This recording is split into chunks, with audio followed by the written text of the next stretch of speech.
You see PSG and Napoli, eh? You see PSG and Napoli. Then spoil things for investors. And make them no worry. Their next game, they go lose them. In fact, they go lose important scope as they make men lose wetin they invest. Anyway, let's look at the Champions League results so far.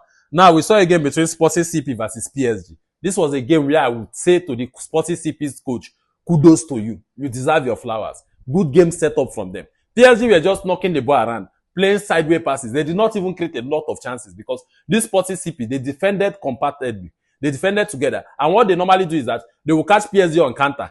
And immediately, you will see them in front. Just like that. That was how they got the 2 goals they scored. And kudos to them. They were able to get the win. Because they know that if they come out to play against PSG, man to man, bone to bone, therefore pack and for sack bag. So kudos to the SportingCP. And good goals from this Suarez. I think this guy has replaced Victor Gyökeres very well. The SportingCP fans will not be feeling the absence of Victor Gyökeres again. So kudos to them. They got all 3 points. But PSG, Thunder go fire on Asha.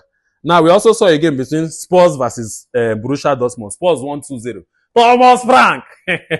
I don't to drag you like Tiger Gen. At least, this time around, you don't surprise me. Good game from the Spurs team. Though, Dortmund got an early red card towards the 20-something minutes of the game. But then, before the red card, Spurs has already scored a goal. And after the red card, Spurs still scored another goal. So, kudos to them. They were able to collect all 3 points. And they're in a very comfortable position in this Champions League table. They're in the top 8. So kudos to Spurs. Good one, Thomas Frank. At least today where you do it, I go praise you. Don't give Tottenham fans something where they go use happy. Congratulations to you on your win. Now, we also saw a game between Olympiacos versus Bayer Leverkusen. This was a game where I was expecting Bayer Leverkusen to do very well, to make it very uncomfortable for Olympiacos. But Olympiacos won 2-0 in this game, getting all 3 points. So kudos to Olympiacos. Then again, we saw a game between Copenhagen versus Napoli.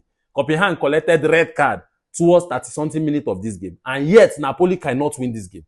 They went on to draw this game. So you see Napoli, Thunder go fire on they do press up, and they shared the point. And Napoli is not even in a very good position in this Champions League table. So there is a possibility that they might not qualify. And lastly, we saw a game between Villarreal versus Ajax. This was a game I was expecting Villarreal to win because they were at home. But then Ajax scored a late minutes goal towards the 90-something minutes, getting all 3 points. So congratulations to every team that won their games and get all 3 points. But you see PSG and Napoli is where it is what it is.